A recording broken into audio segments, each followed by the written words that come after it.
Welcome to It's Your Time to Shine. I'm Christoff J. Weihman, America's favorite five-star customer experience expert and your host for this show. This is the show where we interview speakers, authors, entrepreneurs, influencers, small business owners, moms, people that have a mission, a calling, a vision, a message to share, people who are making a positive impact in the world and who are shining their light. Most of you know we just got back from Philadelphia. Usually I ring my gratitude bell, but I have today a different gratitude bell. It is the Liberty Bell. We spent 3 wonderful days in Philadelphia at the Ultimate Speaker Competition. First time ever in the East Coast. I've never been to the East Coast, and it was such a joy to be in Philadelphia. Michelle, of course, was there with me. Michelle is actually on a Hollywood tour right now. She took a morning drive with her son to celebrate his birthday, and they're down in LA having fun. But today I am so excited. I'm always excited, as you know. I am so excited because we have a very special guest, and the guest that I'll be talking with today is the one and only Mel EB. Mel is the grand prize winner of our recent Ultimate Speaker Competition, which just took place in Philadelphia. I'm not going to read a bio of Mel because Mel is going to come on and have the opportunity to share about who she is and her story. But here's what I will say. This young woman is so impressive. She has such a powerful message of overcoming. She has a heart of gold. She is a woman of God. She is filled with faith and courage and so much more. And she is absolutely the right one to have been crowned the winner at Ultimate Speaker Competition. So without any further ado, I'm going to bring Mel onto the stream. Even though we can't see you, I invite you to bring your energy and to clap your hands. Give a big warm round of applause to Mel EB. Hello. Hi, how are you? How are you doing? I'm fantastic, Mel. How's your day? No, I don't care about how your day is. How are you? I shouldn't say I don't care about your day, but that was a little rude. It was. Hey, what's wrong with it? How are you? I am fabulous. I am walking in my truth, and I am living my dream. And that sounds so cliche, I know, but it really is happening. It's really unfolding right in front of my eyes. Absolutely. It is. And yeah, it may sound like a cliche, but I think it's a cliche for people that are stepping back and viewing from afar. Sure. If somebody really has a dream, has a vision, has a passion, and they pursue it and they walk into it, then it's not a cliche anymore. It's not a sticker or a poster or a postcard. It's life, right? Yeah, I can receive that. Yeah, absolutely. Okay. Absolutely. Well, we're going to talk about the Ultimate Speaker Competition. We're going to talk about what it took for you to get there. I'm going to ask you about, the overall experience. But before that, I'd like you to just take a few seconds, just very briefly, and I know it's not easy to encapsulate it, but who is Mel EB? And just a wee bit about your background. Sure. So, I am every woman. I talk about it all the time that I'm an outlier, right? I'm that person that if you see me and I share my story, it doesn't quite all connect because I don't look like what in your mind you would think someone that had gone through all those things may look like, right? That's part one. The second part is that I have gone through a lot of things that not everybody can identify with. But I can identify with a lot of everybody. Think about that, right? There's something about that drive because I always say this, and you'll hear me say it a lot. I live unapologetically in my truth and in my light. I say this all Wow. the time because I realize it. Unapologetically. Go ahead. Hmm. Go ahead. Absolutely. Unapologetically in my truth. This is what happened to me. And as ugly as it may sound, or you don't want to hear because maybe you were part of that story, it doesn't mean it didn't happen. So that's part of me saying, this is what happened, and I'm going to stand by it. And if you don't like it, that's okay. I'm okay with that, right? And my light is my energy, my love, when I pour into whomever allows me to, with whatever it might be we're talking about or experiencing or in the middle of, right? So this is kind of that part. That's what I am today. But the woman that you have before you today is definitely not who I was when I was going through what I was going through. I was an angry girl. I Mm. was an angry person that, lashed out, pushed away authority, didn't want to be involved with any type of help with anyone.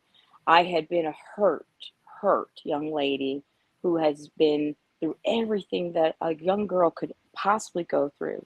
And I talk about this a lot. I cannot speak. I don't know anything about drug abuse or incest. I don't know about these things, right? These things did not happen to me.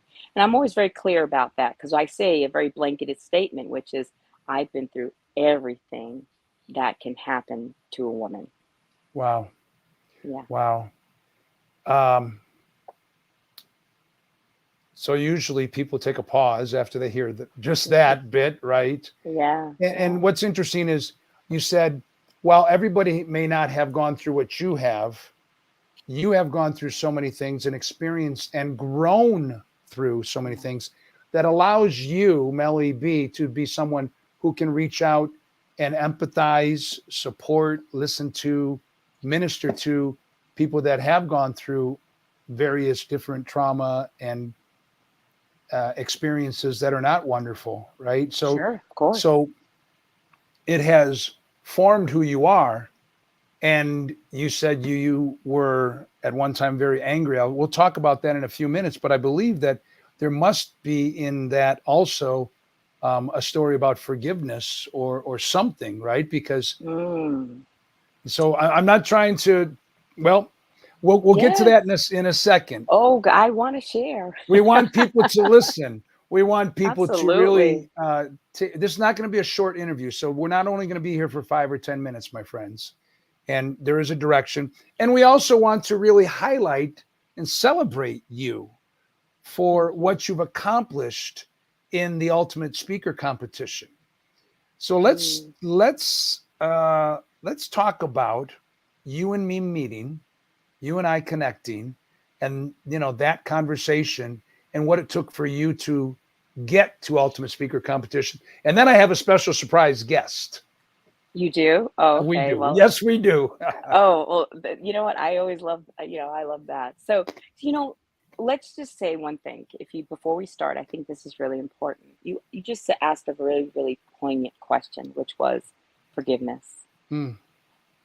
It took me years. Let me tell you something. I would wake up angry and not know why I was angry. I would spend days and weeks, months, years fixating on the people that had harmed me, abused me, hurt me. And I realized one day that I was wasting all of this energy on people that were not waking up thinking about me. They weren't thinking about what they did to me. They weren't thinking about how it impacted me or how hurt I was or scared or harmed by what they did or said or didn't do, right? And in fact, I also realized that I was giving away my power, Wow. right? And so in that power, I then realized not only that, but when I would go to the individuals, some of them I was able to, and confront and ask them why, why something happened, or why did something take place and they didn't step in, something along those lines. And a lot of times they didn't remember Hmm. because it was just a normal Tuesday for them. That's what I call Wow. it, the normal Tuesday. And that's why it didn't matter because brokenness can only create more brokenness, Yeah. right?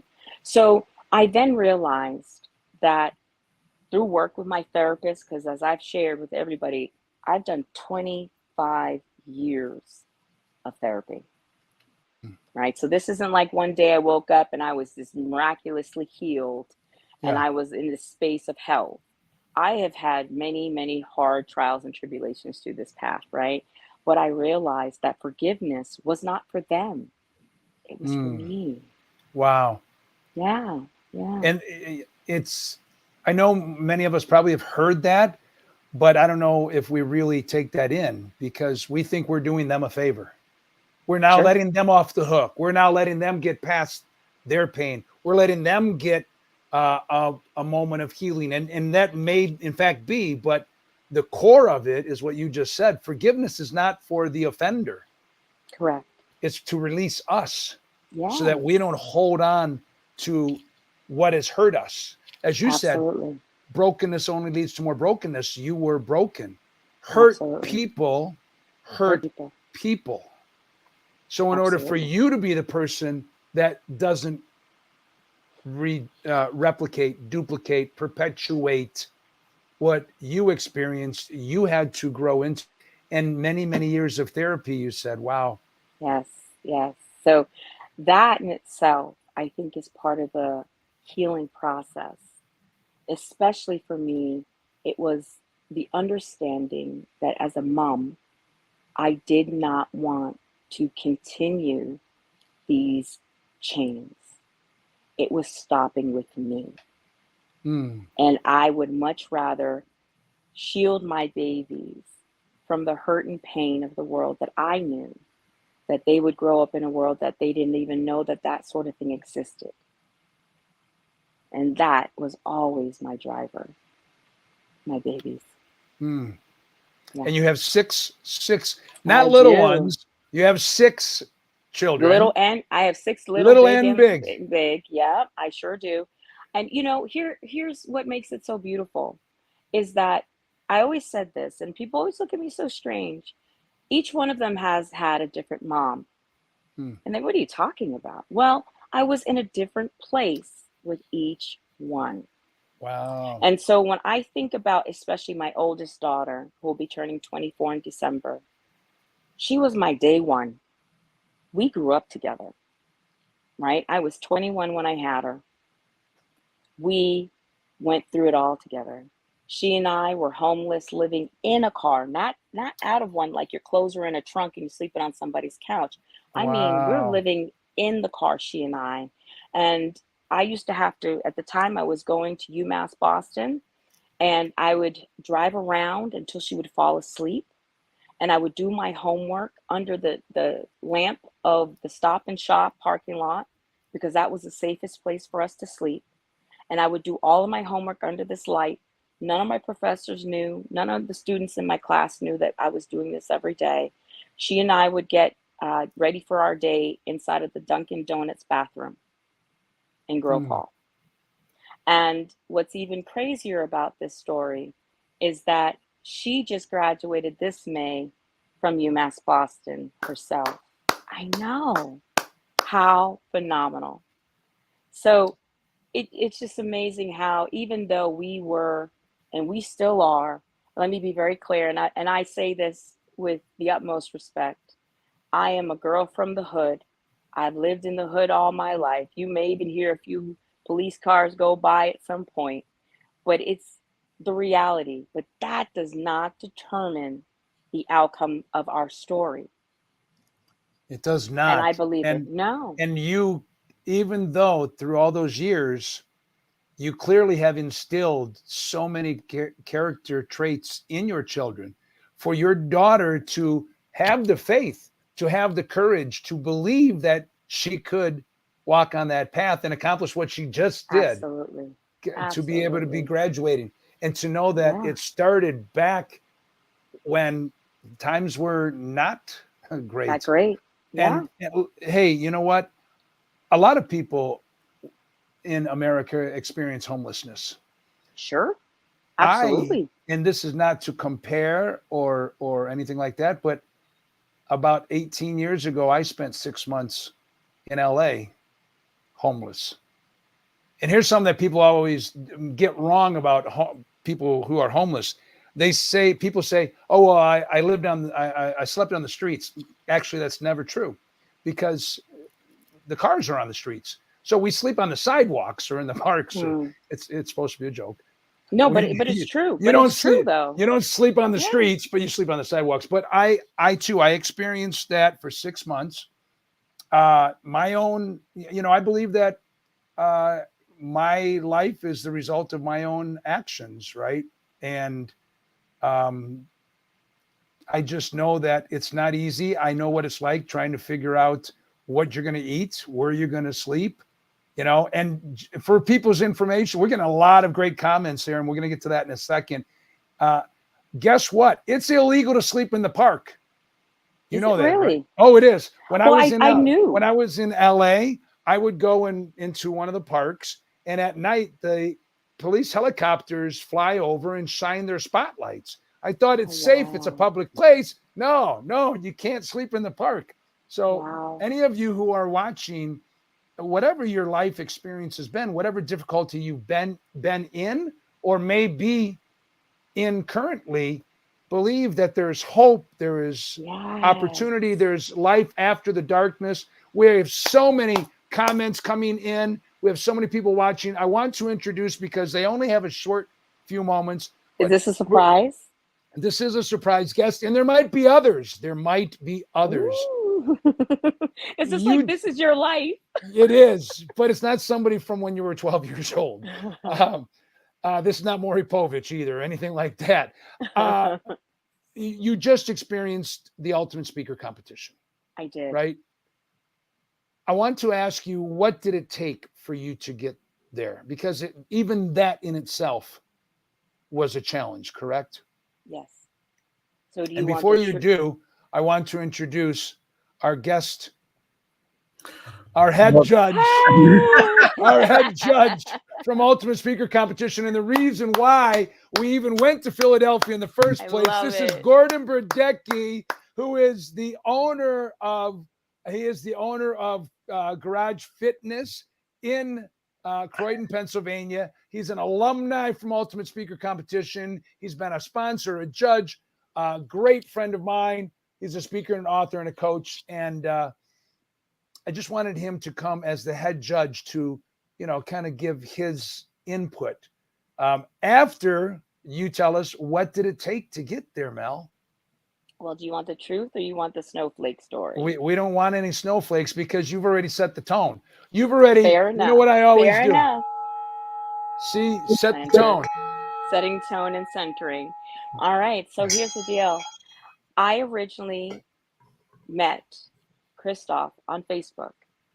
And as you can imagine, there's so many people out there right now selling all this stuff, and none of it is true. And so I was quite skeptical, to be honest with you, right? And so when I filled out the application, he reaches out to me. I didn't know that, but I'm not surprised. Okay. Yeah, I wasn't, I'm just being honest, right? Sure. I wasn't sure. I had never heard of this. I didn't know that this world even really existed. I know that I set an intention back in February that I was going to become one of the #1 speakers in the world. That was my golden intention. Okay. And so when I saw it, I said, I filled the application, and then I realized you had a fee for entry. And I said, oh man, there's no way. There's no way that I'm going to be able to do this, because the truth is I'm living, penny to penny, trying to find coupons and saving stuff up. And I don't live this lavish life, right? So I'm being just honest with you. And so I said to Christoff, hey, I'm really sorry, but I'm a single mom, and this is really not in my budget. And I don't think that I'm going to be able to do this. And he said, all right, well, let's regroup again. I'm getting on an airplane. Well, will you at least watch my video? Please, just watch my video. And if you watch it, and for those that don't know, I had a video that had recently launched, and it's gotten some amazing traction, and it has almost close to 25,000 views on it. And so I said, please just watch it. And if you see it, you might like what I do, and maybe you might decide to let me come. Well, I don't know. Maybe when I get on the airplane, I'll look at it. Okay. couple days go by. I hear nothing. And I just think, I guess he wasn't interested. He didn't like my style. Not for everybody. Okay. And then Sunday, as I'm going to the beach with my son and my family, and my baby's in the back making his babbling noises, my phone rings. And it's Christoff. Hey, Mel EB, how's it going? Who's this? This is Christoff J. Weihman. You know who I am, ultimate speaker. You know who this is. I'm thinking, oh yeah, I do recall. So what are we gonna do about this? Something's telling me you belong in Philly. Something's telling me you should be in Philly. Something's telling me that you need to be on the next bus heading to Philly. I said, Christoff, I can't afford it. I see this. I understand. I tell you what, darling, I'm going to make this work. We're going to make this work. We're going to figure this out. You send me $200 to show me you're serious. You show me that you mean this. You show me that you're really in this. Your heart is in this and that you're going to come. I will make a place for you at the table. You may not get VIP treatment, but I'm going to make a place for you at the table. And I said, are you serious? You're going to do this for me? And he said, yes. So now I'm scrambling. I'm scrambling to figure out how I'm going to come up with the $200. I'm scrambling to figure it all out. I didn't even know how I was going to pay for the hotel. I had decided I was going to sleep in my car in the parking lot of the hotel if I had to, just so that I would be there for that opportunity. And one of my friends said, you're not sleeping in the car.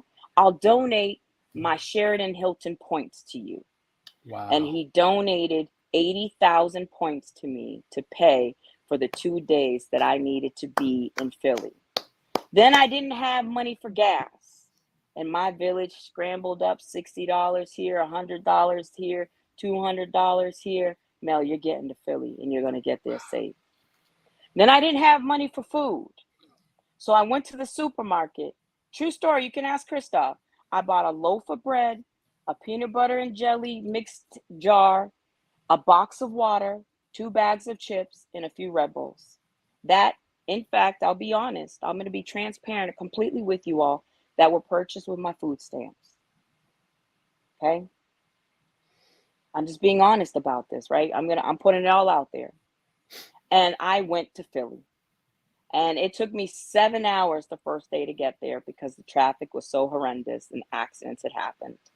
And by about hour 4 in my head, I'm sitting there and I'm listening to my inspiration people that pour into me. And I'm like, I'm getting to Philly. Nothing's stopping this train. And I get to Philly and I'm exhausted. And so there was a meet and greet and I said, there's no way I'm doing this. I get upstairs and I basically just collapse onto the bed. And the next day I come downstairs and I'm wearing, because I only own about 2 or 3 dresses. I'm being honest with you.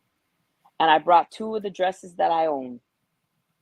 And I said, I want these people, because normally I'm always in some kind of legging and a t-shirt. I said, I want these people to see me at my best. And so I went down on that first day and I learned something I did not know was a thing. That there was such a thing as speaking coaches.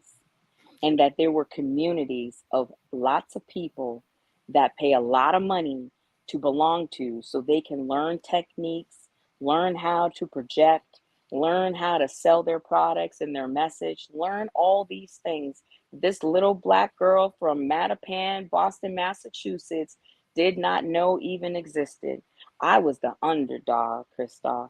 I was maybe one other person in that room was in a worse position than I was, because it was her first time. She had never touched the stage ever in her life.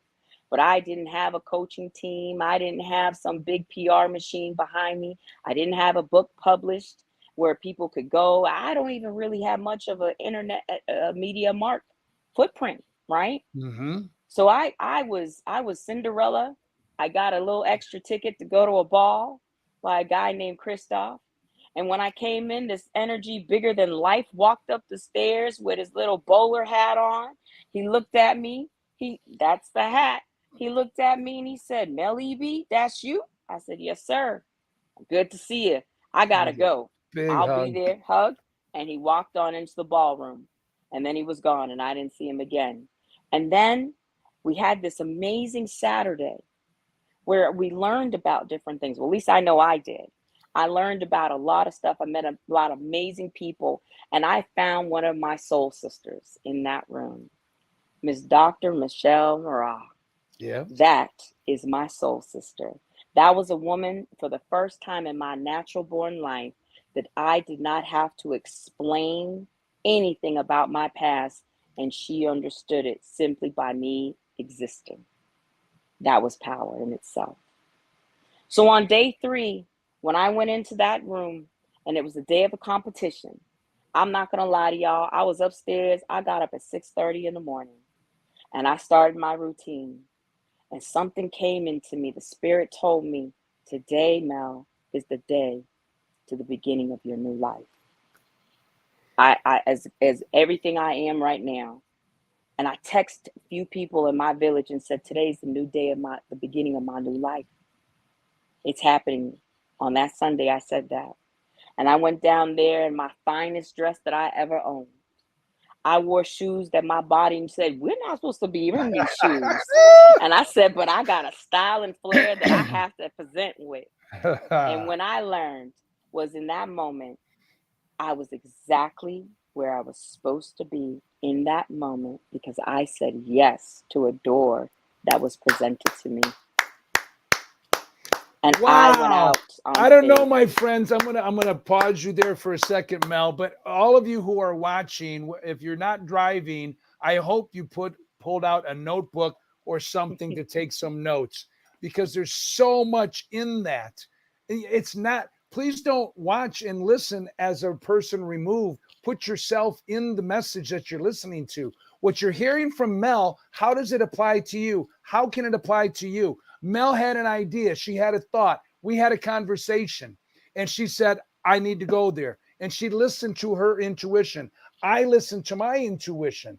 Listen, friends, the message out of this story is not to think, well, you can get in for free or cheap. That's not the point because it is, it costs money to invest in yourself. But you took a step of faith. You did everything you had to. I didn't even know all of those details. Gordon, I'm going to come to you in a second, but I don't think you knew all those details. And I asked Mel beforehand, is it okay for us to share this? It's not for her to be embarrassed or anything like that. But if you are listening, whether you're here now live or on the replay, and this strikes a chord with you and you're struggling and there's something in your life that you're going after, what's holding you back? What's holding you back? What's stopping you from believing in yourself? This is Mel EB. If she didn't win, would she still be here being interviewed? Yes, she would. If she didn't win, would the story still be the same? Yes, it would have been a different outcome. But did you gain value from being there through the 3 days? You didn't know you won until you won, right? So everything that you gained was throughout the time that we were together. Absolutely. And I'm just so blown away by everything that you embody. There's all these comments. Another Michelle, Renee Weihman, my wife, says, Mama M is so proud of you, girl. The pain principle, hurting people hurt people and are easily hurt by them. But you've overcome that. You've demolished that. You've thrown that out. That's no longer a thing. Somebody says that is so surreal. You're an amazing and courageous bravo. What happens to me does not define me. It defies me to change. You are amazing, Mel. I've been homeless, living in my car too. Facebook user. I don't know who you are. Thank you for sharing that. Yes, I am responsible for my own actions. Facebook user. Champ I Am says, thank you for sharing your story. Another person says, hope is the light. Congratulations on your win. Congratulations. Gordon put 1,000 emojis of hearts and hands and fire and everything. Somebody says, I'm crying. Another person says, God works in amazing ways for those of a pure heart. Cami Lehman, oh my God, OMG, that's all she can put. You were supposed to be there. Goosebumps all over. What a blessing. You deserved to win. You were the best speaker in the room. Not anymore, Mel. You are not the underdog. Cinderella at the ball. Amen. Yes. Powerful. New day of the beginning of your new life. Yes, yes. Cami Lehman, all these emojis and celebrations. Right time, right moment, right attitude. Says yes to life opportunities. Faith, trust, action. Faith, trust, action. Faith, trust, action. Whoever you are. If you want to say who you are, because all we see is Facebook user, you're welcome to say, hey, this is John. I'm here. Full transparency is inspiring. Next one. You can't even keep it up. Can't keep it going. I can't see this one. Okay, new comments. All right. In the meantime, Gordon Bredecki, head judge. Talk to us, friend. That's a man. That's woof. I'm Mel sitting here in EB, tears. Mel EB, yes. We took a chance. Do we take a chance because we knew you were going to win? That was what I felt in my heart and my spirit is that God told me that I need to give you an opportunity. And I'm not tooting my horn, but I am saying we need to be in tune, people. If you feel something, if you feel an urge, this is the Spirit, this is God speaking to you. I don't care what your faith is. God created all of us. I'm not going to debate that. I'm not going to allow you to debate it. God created all of us. And however you feel in your heart, a nudge, a something in the back of your mind or whatever, sometimes you're supposed to step out and do it. I did, you did, and here we are. Now let's hear from our head judge, and I'll be quiet for a moment. But I get excited. Woo! Come on, people. Wherever you are, give a big round of applause. Yeah. Send all your love, I'm sitting, the tears are coming out of joy. You know, that's a totally different tear than of sadness or pain or hurt. This is just, the loop, right? I talked about how these loops in our brain of people that have told us that we weren't good enough, right? That's how I talked about in my final speech about touching that boat.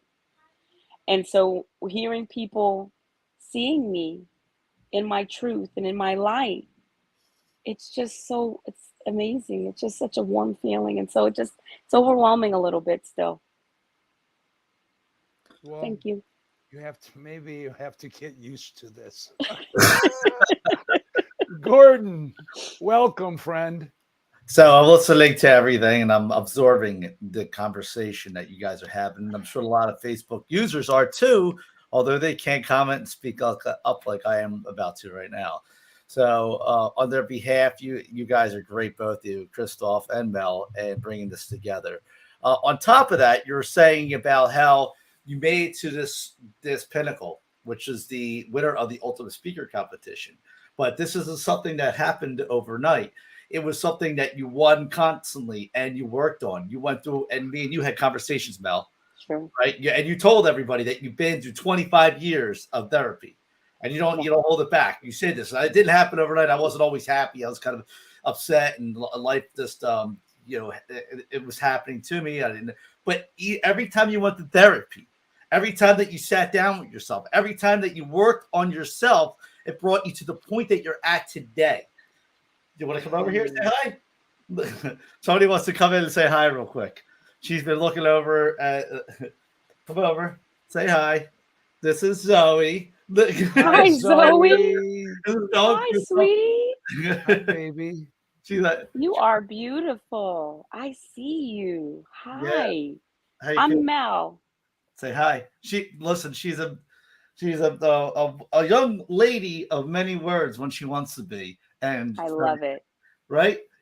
Well, it's very nice to meet you. Let me finish this and we'll talk a little bit, all right, sweetie? All right, love you. Inspiring the younger generation. Gordon loved the kids. Gordon loved the babies. Oh yeah. I was just having a conversation with one of my clients, and actually you came up, Mel. I didn't talk to you. Actually, I had a conversation with Mel earlier, but she didn't know I was going to be on this. No, I had no idea. It was a little bit of a secret. And I was talking to my client, and he's a Philadelphia cop, a black Philadelphia cop. So you see, and so he's in the community. He's in it. And he said, and I was talking about the youth of America is really where it starts at. And Mel and I were talking about the youth that were there at the event, as We Are Philly. They were young, black, my tribe together, your tribe, and that's what we really were talking about. And he and I talked, and I said it doesn't start with it starts with the kids down here. And I said, and you talked about education, Mel, earlier. Educating is the key. Yes. I had somebody come to me. Listen, here's a funny story. Somebody knocks on my door. I'm taking a shower the other day. Boom, boom, boom, boom, boom. Loud as can be. Go, go, go, go, go. I'm like, what is this? So I jump out of the bathroom. I throw on my towel. And he's like, hey. And he starts spouting out. No, it is. He wants to take a survey of me. I'm like, who is this guy? What do you? I'm in my towel. I'm going to have to go train somebody right now. He goes, what do you think the most important thing right now that we want to really focus on? What do you think the most? Anyone you list up 9-to-5 job, financial security, boom, boom, boom. Education was one of them. I stopped. I was sitting there picking. I was like this, like I was like, say it again. What were they? And I was like, education. Education. That's where it starts off. Education, educating the youth. And when you can educate the youth from the beginning, that's where you make the change at, Mel, right? That's what we talked about. Absolutely. And of course, and we also need to bring all the people that have been traumatized and went through a lot of stuff. Either you're the person who caused trauma that was traumatized, or the person who caused the traumatic event. We all have to learn together, and that's where we grow and prosper as a community. And that's what me and Mel were actually talking about. That was our conversation today.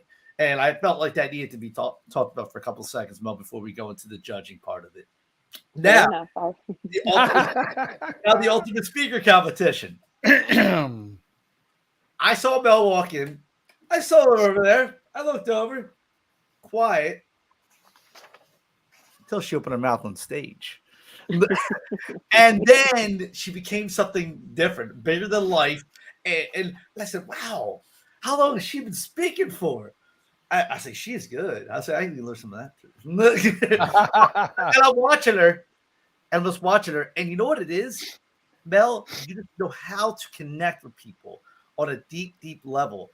And what you did is you brought me in and connected with me. And that was the most important thing that is one of the most important things you can do as a speaker, is to connect with people. And what you did is I just was like, pen down, let me just listen. And then I want to give you that respect, because you earned it. You earned it. You gave it your all on that stage. You left it all on that stage, and you have more of a mission. I can tell. I know that because we had conversations about it already. So I commend you, and you had me in tears, and I could just feel it inside. It wasn't like I was sitting there sobbing, but I could feel the emotion, the tear coming up inside. I'm like, wow. This is powerful. She has something inside her, a message she wants to share, and wants people to know, hey, look, here I am. Here I am. Yeah. I'm the warrior princess. You know?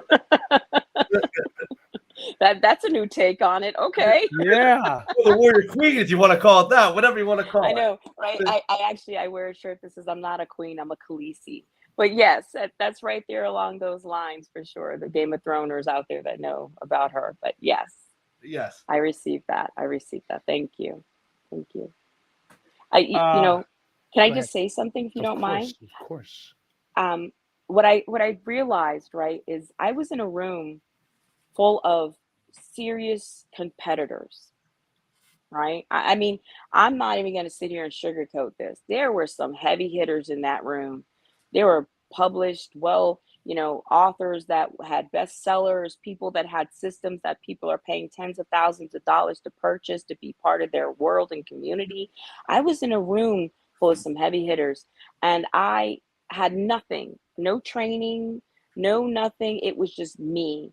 But what I realized is, Les Brown is one of the pinnacles of this community, right? People aspire to be this man. And then you have people like Tony Roberts, again, pinnacle. People aspire to be this man. But see, the thing is, not everybody is going to be received by Les Brown. Not everybody is going to be received by Tony Roberts. See, those people are my people. The people that are the working class, that come from a place that people have left and hurt them and harmed them. And I'm not corporate America. I'm the girl next door that you probably went to school with, you grew up with. And so this is why what I speak connects to you the way it does, because I'm coming from that place. My place is, I'm not trying to be or emulate these individuals. They're amazing in their own right and their own power. Absolutely. But I am doing the work for those that they're unable to tap into. That's my goal. Everybody's story is not for everybody. Absolutely. Everybody's story is not for everybody, but everybody's story is for somebody. And let's just clarify too. This doesn't take anything away from the other 17 competitors that were in the room. Each one of them brought their heart, their energy, their message. There's only one, like they say on every show. There can only be one winner. Yeah. There can only be one winner, and it was Mel, right? And the other thing that you're mentioning, but I think it bears really highlighting, is people always look at our event and they have one of two extremes. They think, oh, this is for beginners. This is for people who are brand new. And then other people say, oh, this is for somebody on the other end of the spectrum, like professionals. We always get both. We always get both. Am I right, Gordon? Yes. Every single time. People who have been speaking internationally, people who are first time on the stage. There's no guarantee of who the winner is going to be. And Mel just proved it. You are the second person out of 8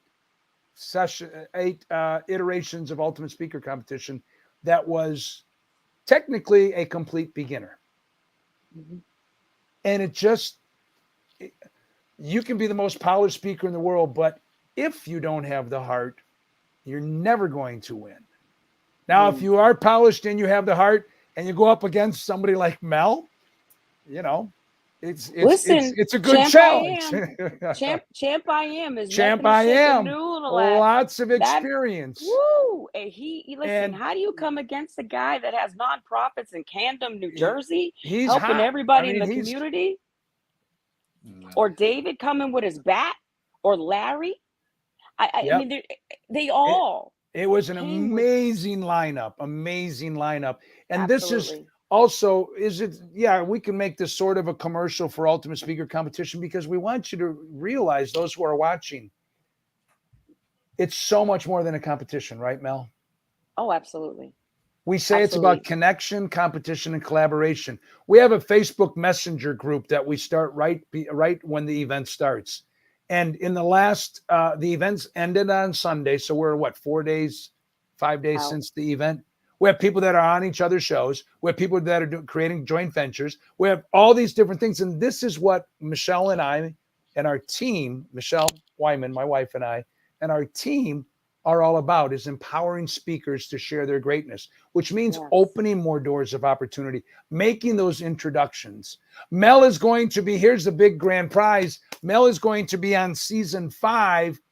I don't know what episode yet, but she's going to be on season 5 of Speak Up, of what? Whoa. Speak Up on Prime Video, Amazon streaming. Yes. Woo! I know. How going to have a headline feature article in the Los Angeles Tribune. Thank you, Mo Rock. She is also going to be on the cover of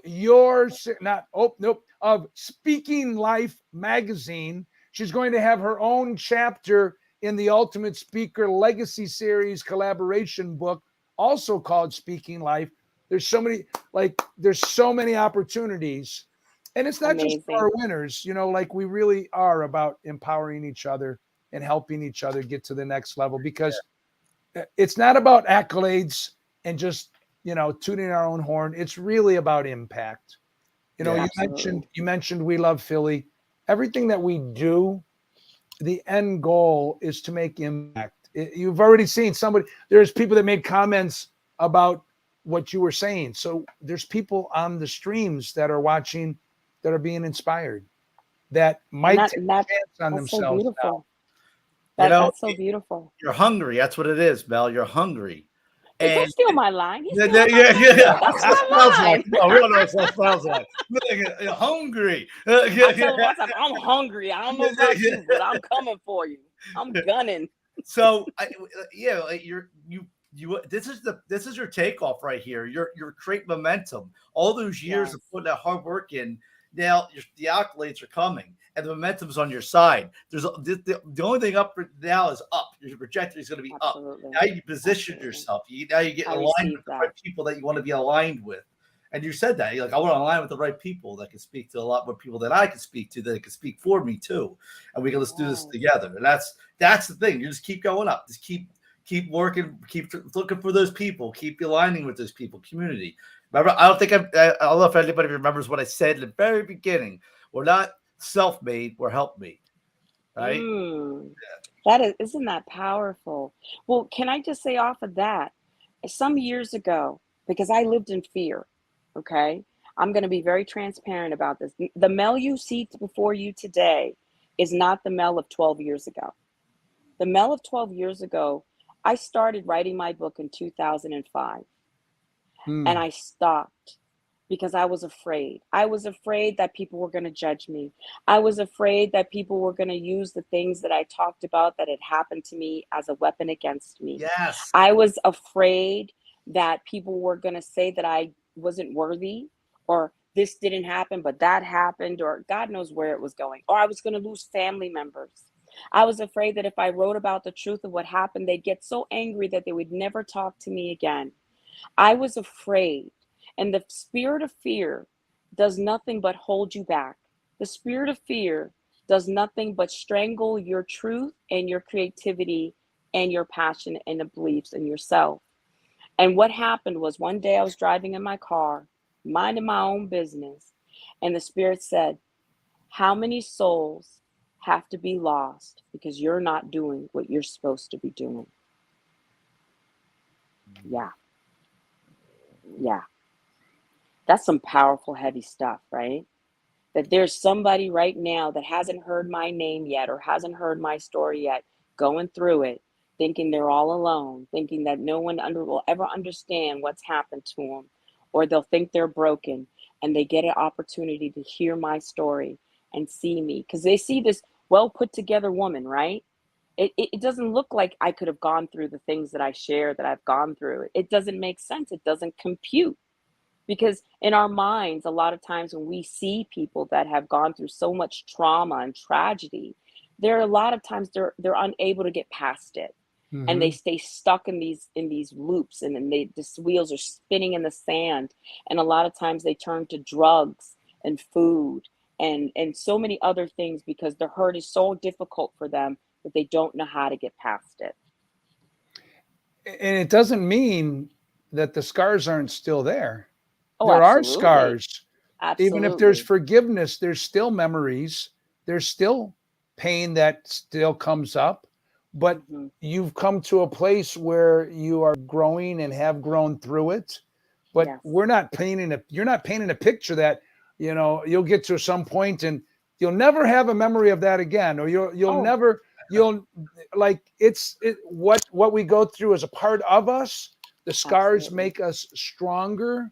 Absolutely. And a theme that you keep sharing. So we all love quotes, and quotes are not cliches, but it helps us put in our subconscious mind a thought that easily we can recall, that instills in our heart and our subconscious a quote. And I found out, somebody told me today, because I've been saying it at our event and even before that. Now I know who it is. A woman named Susan Kirby. So give her credit. Susan Kirby said this, and is so true and so powerful. When I shine my light, my people find me. Mm. Let's all say it together. When I When shine I my shine light, my light, my my people people find me. find me. And this is what we're Yes. doing here. You are shining your light, and our goal is on this show. It's called It's Your Time to Shine. It's your time to shine. It's your time to shine, Mel Yes. EB. Yes. And when you Yes. shine your light, your people find you. Who are your people? People that want to become your mentors, people that want to become your mentees, people that can listen and learn and follow and be inspired and empowered by you. Gordon, when you Absolutely. shine your light, you find your people find you, who are looking for a leader, who are looking for someone that can Mm. guide them.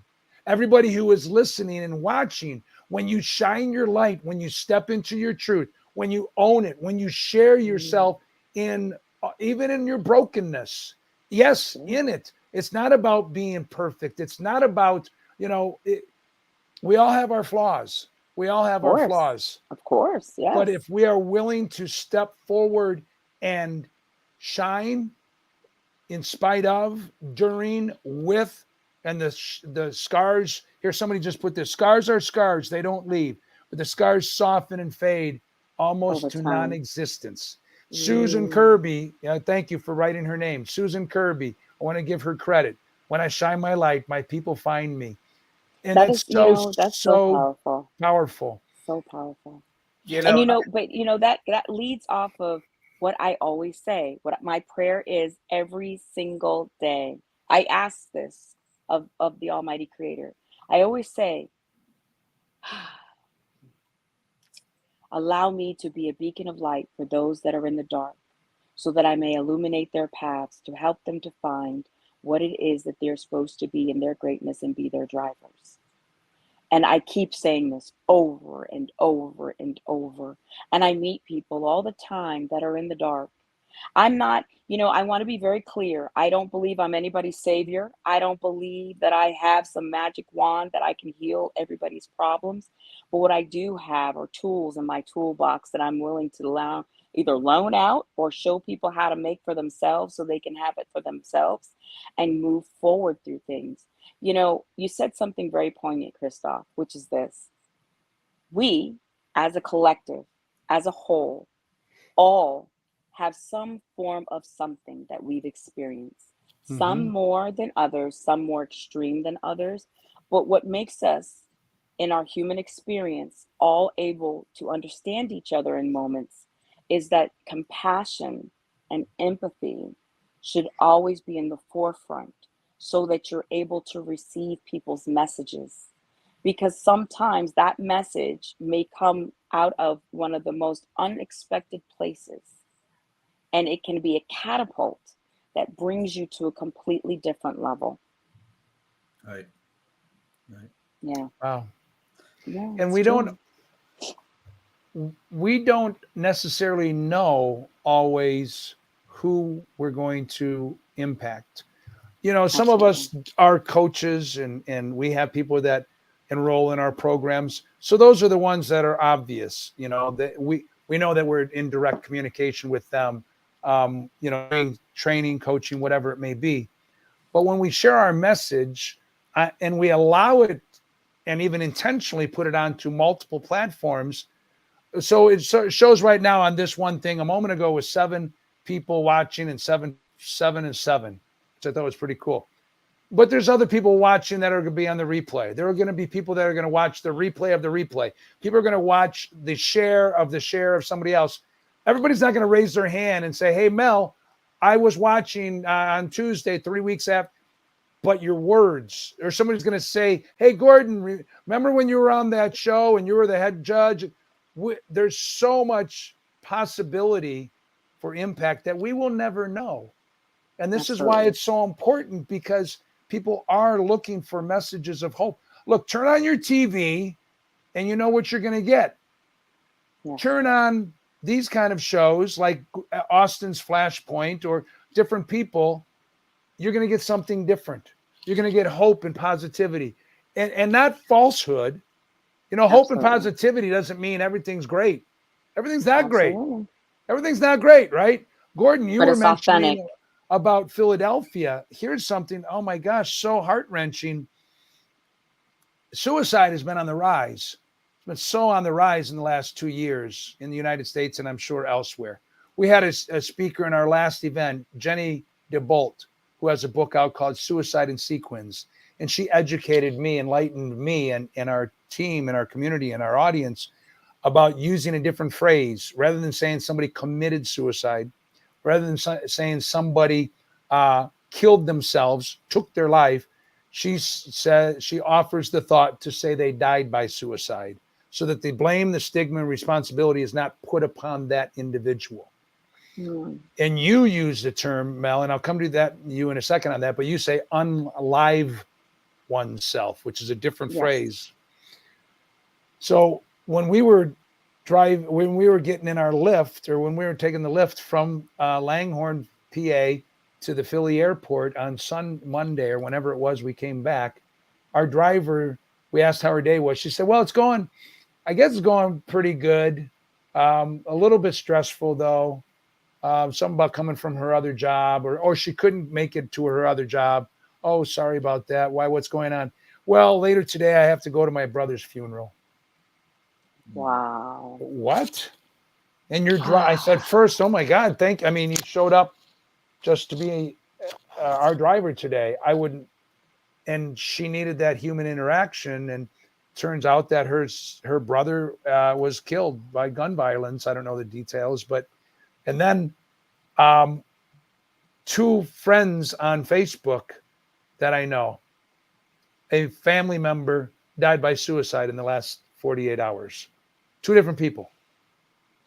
And so the point of the story is not to bring us down, but the point of the story is there's all of this stuff around us. And if you turn on the TV, you're going to hear just more and more and more of that, without solutions, without answers, without hope, so the world needs people like Mel, like Gordon, like Mandy Robinson, who is here and giving all these amazing comments, Austin, Jay Haynes, all of our speakers at our event. I'll tell you, we had so many powerful speakers. J.R. Spear, who shared his story and his message about I love him. How he came away with a drop of blood on him, but everybody around him either was maimed or killed by a suicide bomber, but he spent his life in service for us. People like the people that come to our stage, they don't come and just tell a story that's, bubble gum and unicorns or whatever the heck the phrase is. It's real life. But it's for a purpose. Absolutely. So I couldn't agree more with you. Speak on it. Go ahead. Talk about it. Listen, my heart, like JR just stole my heart. And I have a real soft spot for that space because of my son, right? And my oldest son is currently deployed overseas. He's in the Middle East and he's in the Navy just like JR was. And my boy has been gone. I haven't seen him since last July 4th. That's the last time I saw my baby. And when I met him and he was sharing, I realized that my boy is standing on his shoulders because he is one of the sailors that came before him, right? And so my son is carrying on that torch that JR was carrying and was doing his duty and serving our country. And because of men and women like him, we were allowed to all congregate in Philly and share our beliefs and come on the stage. And speakers like Larry were able to present themselves with the freedom of speech as he did, the way he did and wanted to in true Larry style, which I'm learning that there couldn't have been any other way for him to do it. But it is one of the most amazing spaces, truly. Like, can I just be honest with you for a moment? The raw truth that so many people brought to that stage was phenomenal. I think of Marilyn, and I think of individuals that they shared the truth and their truth and in parts of their hearts of who they were. And it was just beautiful to watch it all unfold and the vulnerability that individuals brought to that stage with their stories, and whether it was with inspiration or storytelling or being an expert. Even money I found a bit interesting with some people, right? I was like, okay, if I could figure out how to get $5 together, I might give it to you to invest for me, But it was just unbelievable. And I want to touch very quickly on the term that I use of unaliving.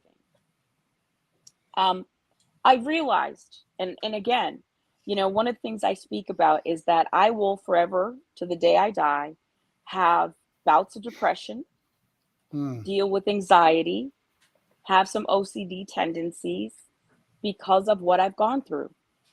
I would be lying if I said I will never have these experiences ever again, because it's not true. But now I'm in a place where it's not every day anymore. In fact, I can go long bouts of time where I am well and happy and able to get out of my bed and be productive. So I want to be very clear about that, right? I don't want people to think there was some magic pill that was out there and if you just do this, you'll be great.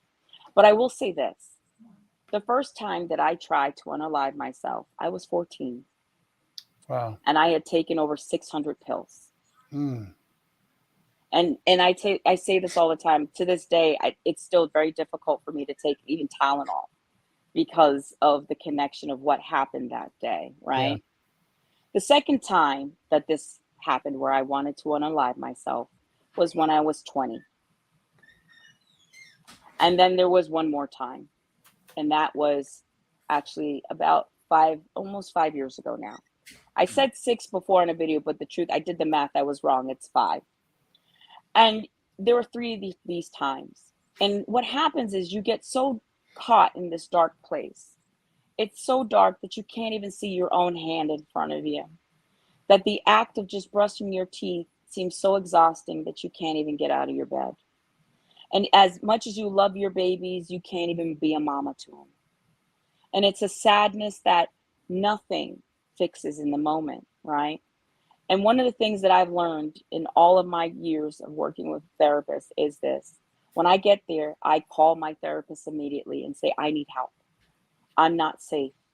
I can't do this. And I need you to put me in house, meaning I need to go somewhere where I can be monitored.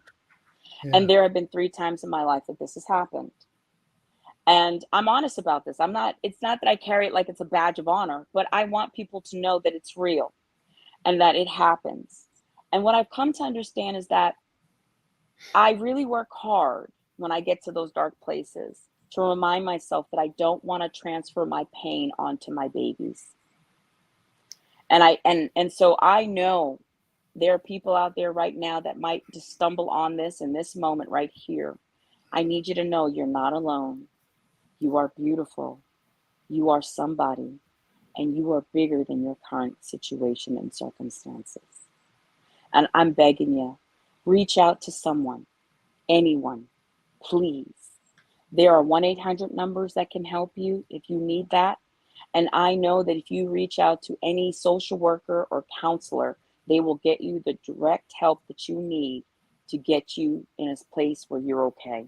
And I think that's so important to tell people, because when you're feeling so dark and alone, a lot of times we smile and you don't even know we're depressed. We're sad and you wouldn't know it because we're the one making the biggest jokes in the room. But when everyone goes away, those are when the thoughts kind of find us in those dark times at night. So I don't mean to put them down. I just really want people to know you're not alone. You are so much bigger than your pain. Yes. And you are so much bigger than any situation that could be possible. It doesn't matter. You don't have money. I promise you, money will come eventually at some point. Yes. You don't have food. I bet there's somebody out there that'd be willing to help you out. Even when I was in Philly, I don't know if you know this, Christoff. I didn't have money to go out to dinner, and everybody in our group was going out. There was about 10 people. And I got asked if I'd like to go to dinner. I got invited. And I very quietly told the person, I don't have money to go to dinner, but thank you. And that person said to me, I didn't ask you if you had money. I asked you if you wanted to come to dinner with us. You don't worry about that. And they never talked about it again. They never made me feel bad about it. None of that. It was somehow like our community and that little cosmic of time and that little cocoon that was created for those 3 days. Everybody looked out for everybody. And you know, when one runs an event, there's so many moving pieces. Gordon knows this. Many people know this. And so I was not conscientious. I knew it was a challenge for you to get there. And then I didn't give a lot of thought about what your circumstance might be while you were there. But Saturday night, Absolutely. I Yep, texted this is you. true. You did. And I thought, okay, because I had a moment to like breathe. Okay, wow. Oh, I wonder what Mel is doing. And Mel, are I you somewhere staying? I didn't I was even like, know if you were in the hotel. And I texted you, and you said that's when you said that your friend had shared their Sheraton points for you, so you were able to stay in the hotel, and then that somebody had invited you, and you had dinner with the group. And I was just so thankful that, you know, that was the situation. but you And want to know something even sweeter? Even sweeter, that I know you don't know this. So for those that know, when you come into this space, there are different tracks that you can take. And if you choose to take the VIP track, not only do you get the first Friday event to do special activities and more one-on-one time with Christoff and the team and the experts, but you're also catered lunch at the hotel. So on day 1, Saturday, I very quietly sat at the table. Everybody shuffled off and went where they went, and I pulled out my bag of chips. And Ken comes in to go get something from his table.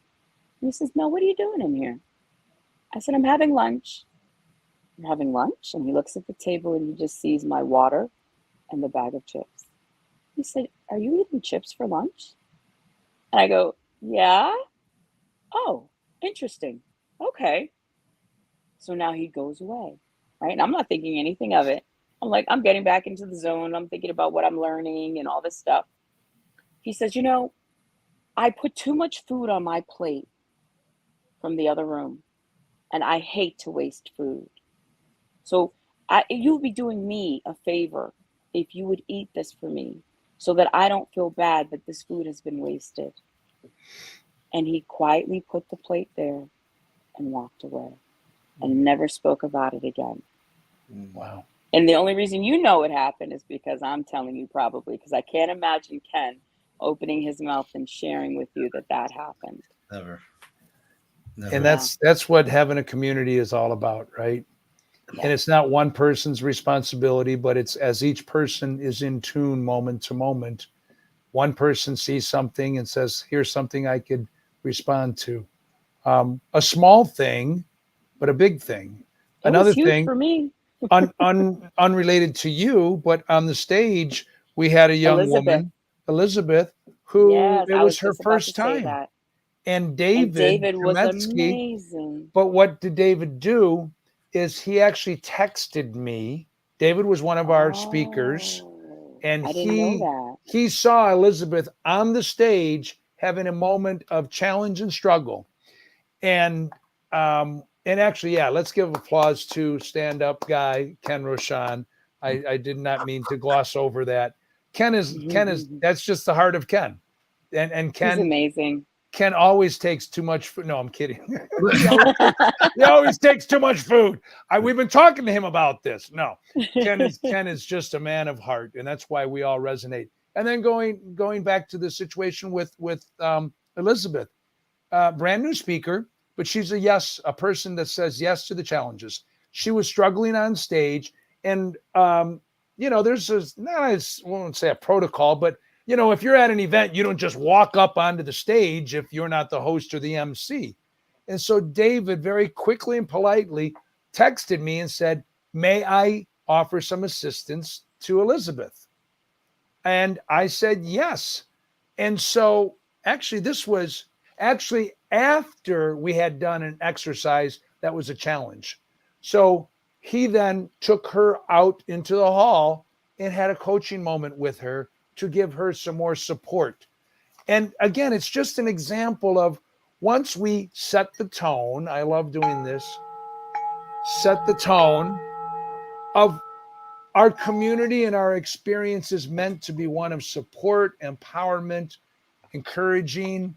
Then each one finds the moment when they can step into that.